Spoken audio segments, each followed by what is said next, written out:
Ohne Witz, ne? Die greifen mich an.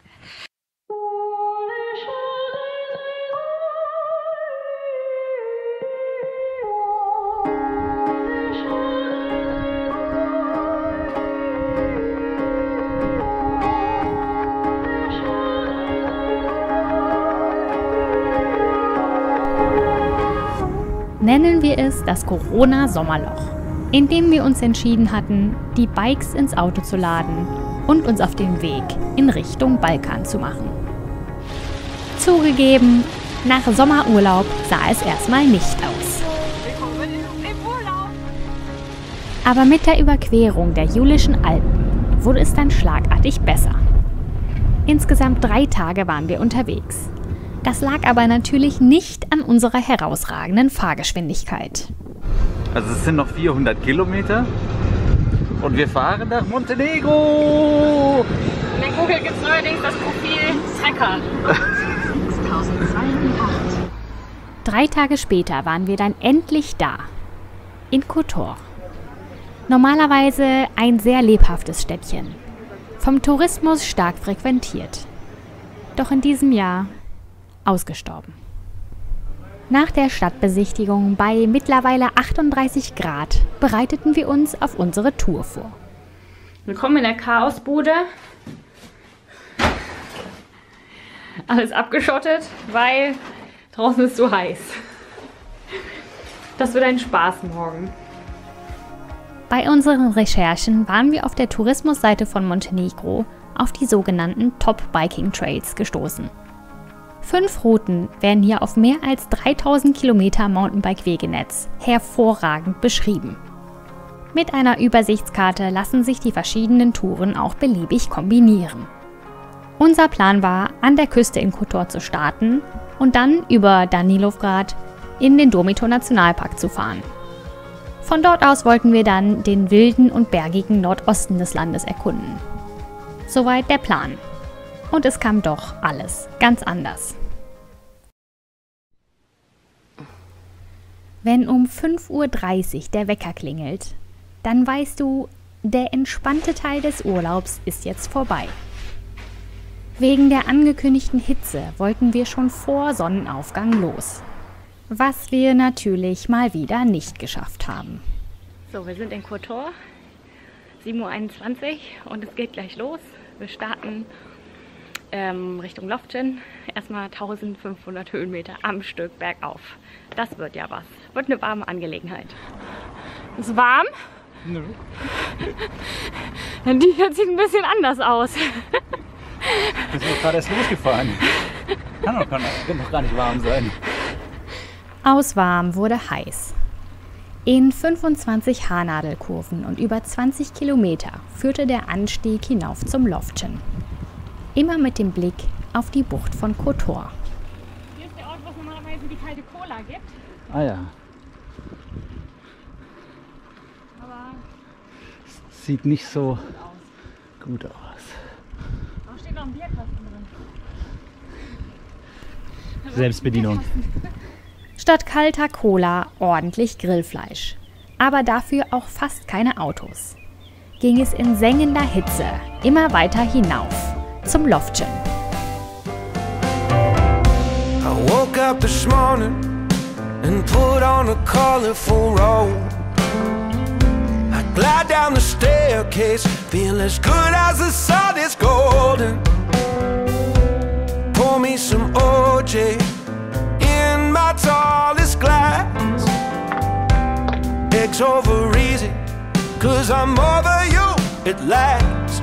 I hear the news, paper boy biking up the street. He's shouting today's headline. Sounds like music to me. Am Nachmittag hatten wir es dann endlich geschafft. Wir haben es geschafft. Ein Tageskampf. Wir sind fast oben auf dem Lovćen-Gipfel. Eigentlich müsste man jetzt noch da 470 Treppen hoch oder so. Aber wir haben uns entschieden, das machen wir heute nicht mehr. Gleich geht es nämlich noch ein bisschen, haben wir noch ein kleines Projekt vor. Das kleine Projekt war der Downhill vom Loftchen. Marke spontane Eigenkreation. Die perfekte Line war noch nicht so ausgefahren. Und das Finden der eigenen Linie war mal mehr, mal weniger erfolgreich. Je tiefer wir kamen, desto zugewachsener wurde der Trail. Und irgendwann war dann auch wieder Wandern angesagt. Erschöpft und etwas lädiert machten wir uns auf die Suche nach einem Zeltplatz. Ja, ist doch gut, oder? Entweder hier direkt, hier ist also eigentlich mega gut. Ja, das wird bleiben. So, erste Zeltnacht in Montenegro. Richtig, richtig schön hier. Eine schöne wilde Wiese. Hoffen wir nur, dass hier keine Bären heute Nacht vorbeistapfen. Mit Bären gab es zum Glück kein Problem. Hatten wir unser Essen doch hochgradig professionell und sicher verstaut und an Bäume gehängt. Hätten wir zu dem Zeitpunkt gewusst, dass von Bären nicht unbedingt die größte tierische Gefahr in Montenegro ausgeht, hätten wir unseren Zeltplatz vielleicht ein bisschen gewissenhafter ausgesucht. Doch dazu später mehr. Tschüss.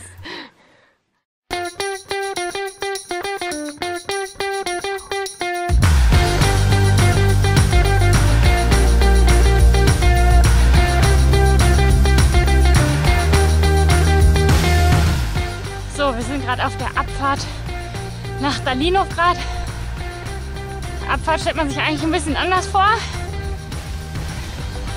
Aber gleich geht es bestimmt mal irgendwann wieder bergab. Es war so heiß. Also, das war sagt 41 Grad, aber das ist auch in der Sonne. Aber wir sind auch in der Sonne. Ich glaube, wir haben den Buckel überwunden. Wir fahren jetzt nur noch bergab nach Danilograd. Und da gibt es kalte Cola. Will ich hoffen.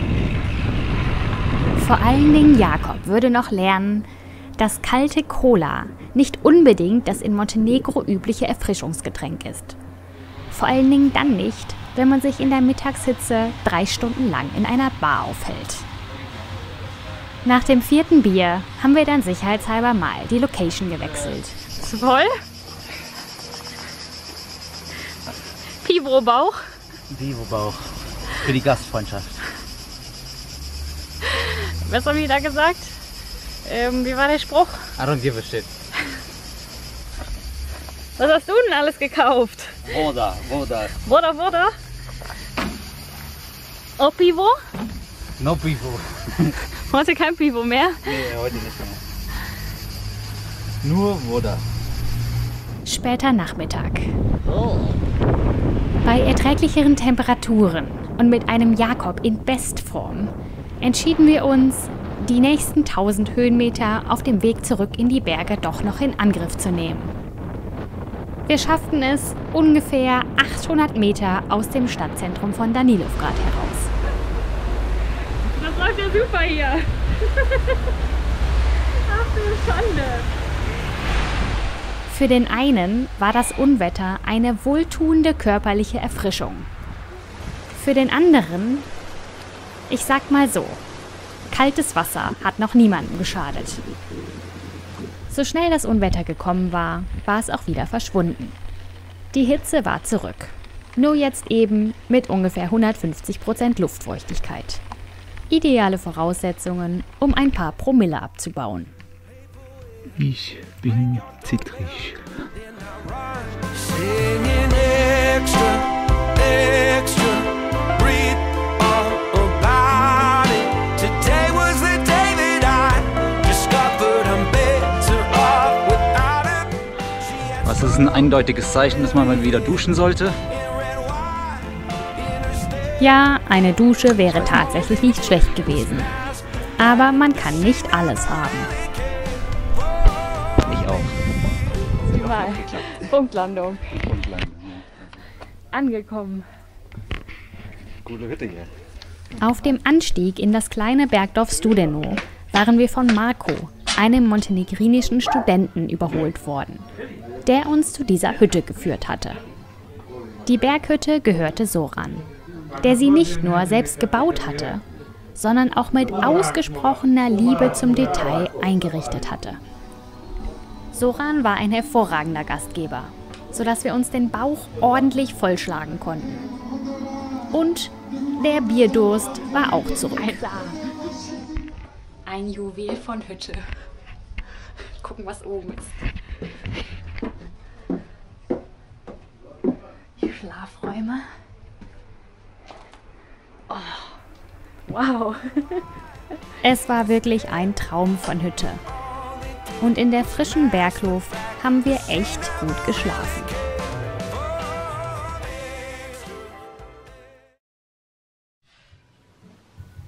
Morgens 9:30 in Montenegro. So, 3. Radtag, wir starten. Und als erste Zwischenziel sind wir gleich erstmal bei Marco zum Raki-Trinken eingeladen. So 500 Meter von hier. Doch zuerst musste noch ein 4000-Kalorien-Frühstück und die ein oder andere Sprachbarriere bei der Wegbeschreibung überwunden werden. Verdauungsschnaps, gefällig? Ja, nötig. Also hier kriegt man zum Frühstück ungefähr so 4000 Kalorien. Davon 80% in Form von Fett. 400 weitere Kalorien und 2 Raki später war es dann auch mal Zeit für eine Runde Radfahren.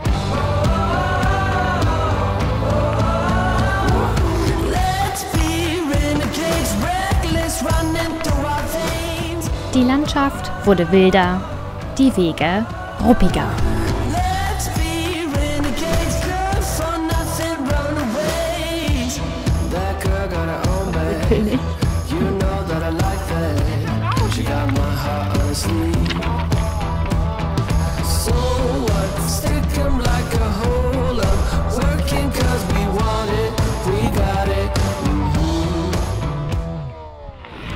Wir sind nicht so richtig vorangekommen. Von den 60 Kilometern haben wir jetzt 30. Und es ist schon 4 Uhr oder so. Okay, wir waren ja auch erst um 12 Uhr vom Raki-Trinken aufgebrochen. Aber wir wurden auch mit anderen Dingen aufgehalten. Spuren lesen. Schweres Tier ist hier gelaufen. Was das wohl sein mag, werden wir es herausfinden. Im Hintergrund der Donner. Nature Soundtrack. Unsere laienhaften Versuche des Spurenlesens in Montenegro hielten wir fotografisch fest. Dieses Foto sollte uns später noch beinahe zum Verhängnis werden.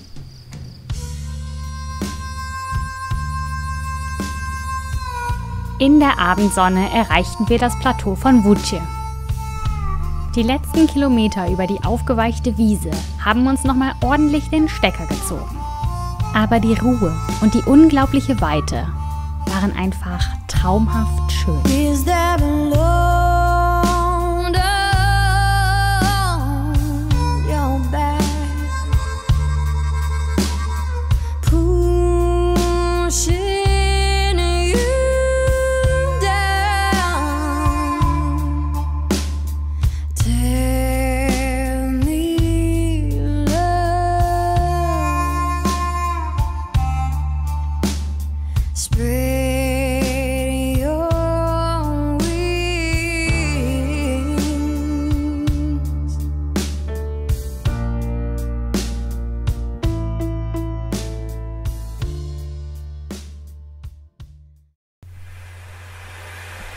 Nach einer Nacht im völlig ausgestorbenen Skihotel von Vučje.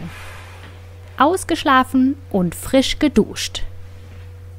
Guten Morgen, wir starten jetzt gleich hier an der Skistation von Vučje und jetzt geht es gleich zurück in die Berge. Erstmal wahrscheinlich wieder über eine Wiese ordentlich. Also wird heute wieder Highspeed-Tag, glaube ich. Mal sehen. Mit der Wiese sollte ich recht behalten. Highspeed hatte heute jedoch nur einer, der Wind. Und zwar wie immer volles Met von vorne. Mega windig heute, aber Vorteil gibt's.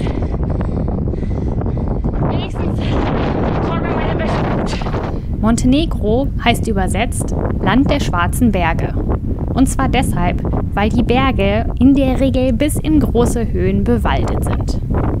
Ausnahmen bestätigen ja bekanntlich die Regel, obwohl heute ein paar Bäume echt nicht schlecht gewesen wären. Lass dich heute fit. Hast du heute noch keinen Raki getrunken? Stimmt, ja. Landschaftlich war es ein Bikepacking-Traum. Trotzdem waren wir froh, zur Mittagspause dann ein windgeschütztes Plätzchen gefunden zu haben. Das neue Zuhause. Kannst du noch eine kalte Cola aus dem Kühlschrank holen? Ja, Moment bitte. Oh, hier ist ja noch ein Bier. Hier muss aber noch ein bisschen was an der Inneneinrichtung tun. Die Dachziegel mal. Dach mal decken. Wie lange dauert es noch, bis der Kaffee fertig ist? Ja, 3 Minuten. Okay. Also das Beste am Bikepacking sind auf jeden Fall immer die Pausen.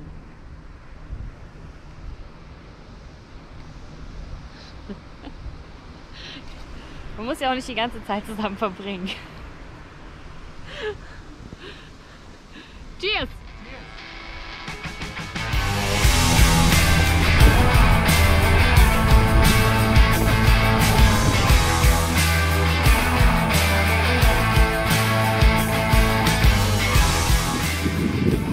So sehen übrigens hier die sogenannten Schotterwege aus.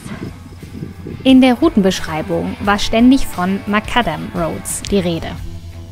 Wir hatten das beide vorher noch nie gehört. Deswegen recherchierten wir. Es handelt sich um eine von einem Herrn Macadam erfundene spezielle Bauweise von Straßen. Sie bestehen aus 3 Lagen Schotter unterschiedlicher Körnung, die die Straße schön planiert verdichten sollen. Die unteren beiden Schichten haben eine Korngröße von bis zu 8 cm. Darüber kommt dann eine Lage Split. Bilanzierend würde ich allerdings sagen, falls es sich in Montenegro um Macadam Roads handelt, dann wurde entweder der Split vergessen, bei der Korngröße großzügig abgerundet oder die haben sich irgendwie mit der Reihenfolge der Schichten vertan. Die letzten Meter bis zum Pass. Oh, hey. Pass erreicht. Es war bereits wieder später Nachmittag. Zeit, sich einen Schlafplatz zu suchen. So, die letzten Meter für heute. Eventuell müssen wir gucken, wie es aussieht mit Schlafen. Und das Schöne ist, es sieht jetzt gar nicht mal so steil aus wie in echt. Aber da müssen wir jetzt gleich noch hoch. Prost Mahlzeit. Und wir haben nichts mehr zu trinken. Wir hoffen, da oben kommt ein See, wo wir was Trinkwasser schöpfen können. Normalerweise haben wir auf unseren Touren relativ selten Probleme mit Trinkwasser. Eigentlich findet man immer Flüsse, Seen oder Quellen, aus denen man Wasser schöpfen kann. Heute war unsere letzte Hoffnung ein auf der Karte eingezeichneter kleiner See. Ja, es gibt ja Gewässer, aus denen willst du definitiv nicht trinken. Aber das Glück war erneut auf unserer Seite. Kod nas, znate, znači kuće ima iza brda, vidjet ćete. Jedna kuća, samo jedna, naša kuća tamo. I svratite, znači vode. Dobro. Ima, slobodno. Odmah vođi iza brda ima kuća, naša. Okay. Voilà. Hast du irgendwas verstanden? Ich glaube, sein Haus ist da und wir können uns dort die Flaschen auffüllen, wenn wir richtig haben. Ah ja. Wir hatten echt Glück.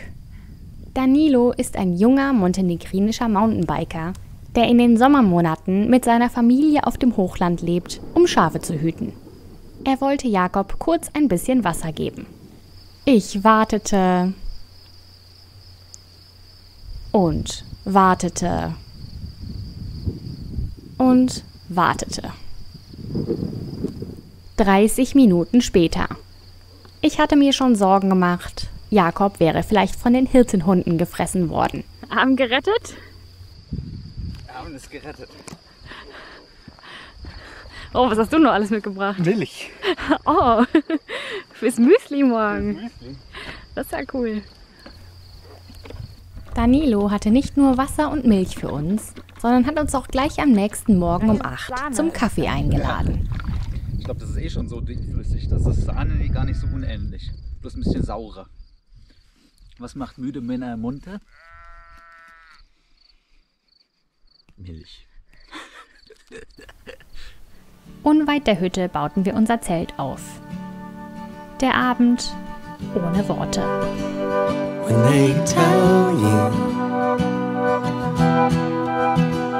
get your head down, I will tell you, keep your head up, and I will hold you closer, I will hold you close.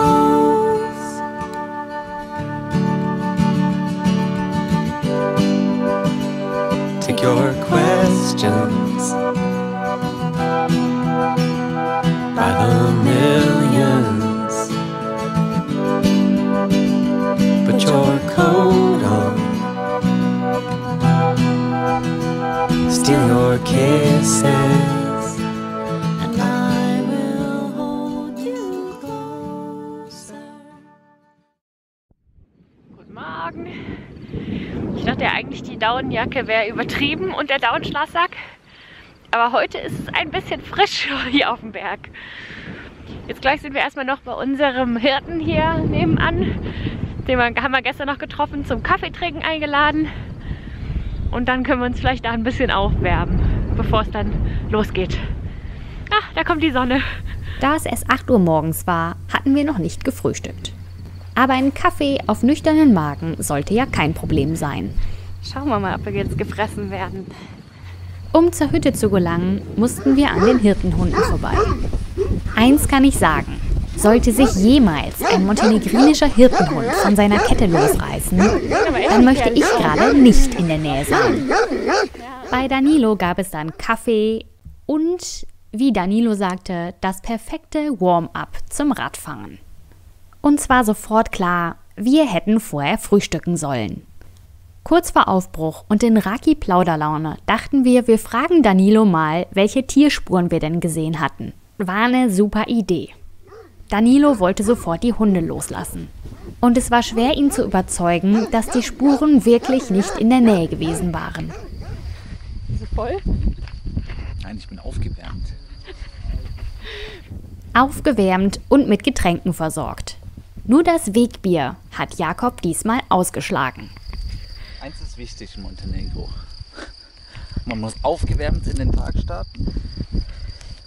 Wie wärmt man sich auf? Rakia. Mindestens 3. Dazu brauchst du für den Tag mindestens 6 Liter Wasser und 1,5 Liter Milch. So, nach dem Raki-Frühstück gibt es jetzt erstmal richtiges Frühstück. Ist auf jeden Fall mal angebracht, glaube ich, mal was in den Bauch zu kriegen. Oh, das ist voll die Scheiße gesetzt. Oh nein. Na toll. Läuft also wieder eine Reise, läuft wieder hier richtig gut. Ja, ein bisschen feste Nahrung im Bauch war in Anbetracht der Umstände nicht die schlechteste Idee. Lecker.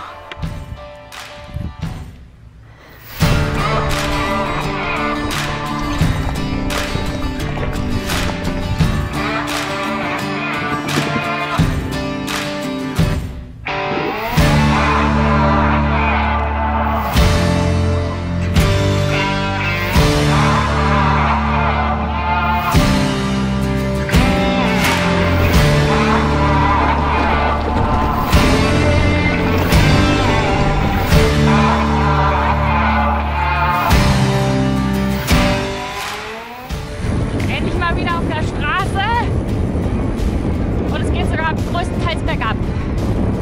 Und gleich kommt sogar ein Ort, da können wir schon Mittagspause machen. Der soll sogar aber irgendwie eine Bar oder sowas geben. Diesmal hoffentlich dann mal ohne Raki. Wir werden sehen. Statt einer Bar gab es einen Minimarkt. Die Mittagspause verbrachten wir also auf einer Decke im Gras. Mit einem ziemlich schockierenden Erlebnis. So, ich bin gerade super gestresst, weil mir ist gerade in der Mittagspause eine Schlange über den Bauch gekrochen. Und als wir gerade geguckt haben, was das für eine ist, hat sich herausgestellt, dass das wahrscheinlich eine Hornotter ist. Und die sind leider giftig. Ist zum Glück nichts passiert, aber ist irgendwie trotzdem nicht so cool. Und vielleicht ist es ein bisschen zu wild hier im wilden Montenegro. Nicht auszudenken, wenn die Hornotter, die giftigste Schlange Europas, mir in den Bauch gebissen hätte. Wir hatten die Lektion gelernt, dass Montenegro zwar ein Outdoor-Paradies, aber keinesfalls ein Outdoor-Spielplatz ist.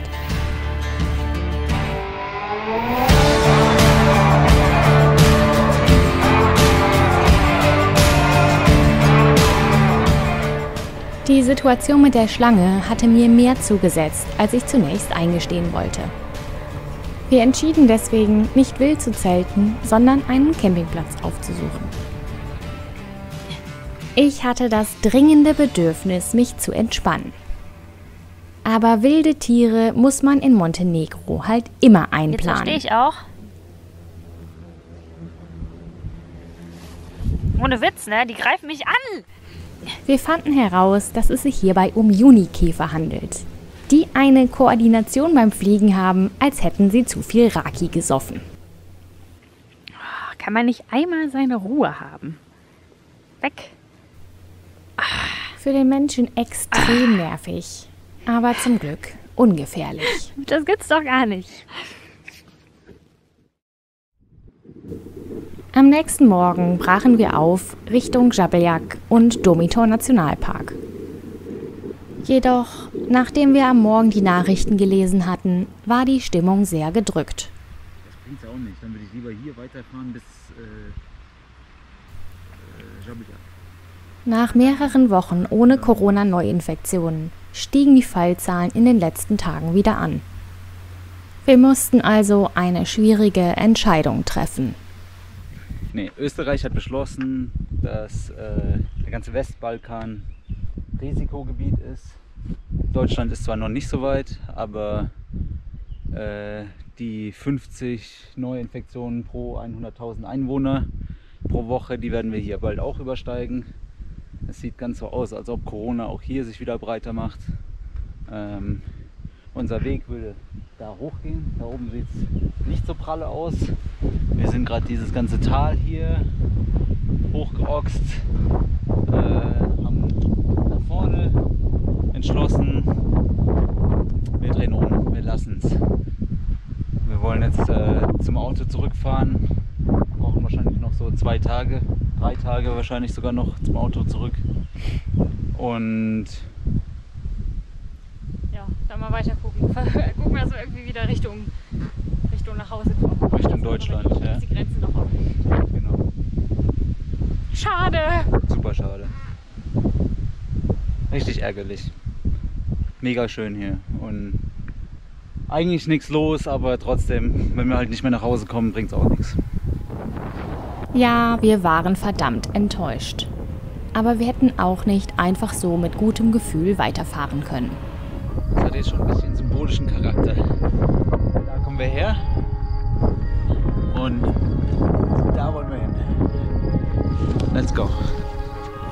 Über Nikšić ging es auf kürzestem Weg zurück zum Auto. Es war ein bisschen wie einen Film rückwärts abspielen. Immerhin, die Hitze war auch zurück. Wir waren traurig und gleichzeitig erleichtert, denn die Entscheidung fühlte sich richtig an. Die schönsten Ecken von Montenegro hatten wir noch nicht gesehen. Aber ein Grund mehr, nochmal wiederzukommen. Irgendwann.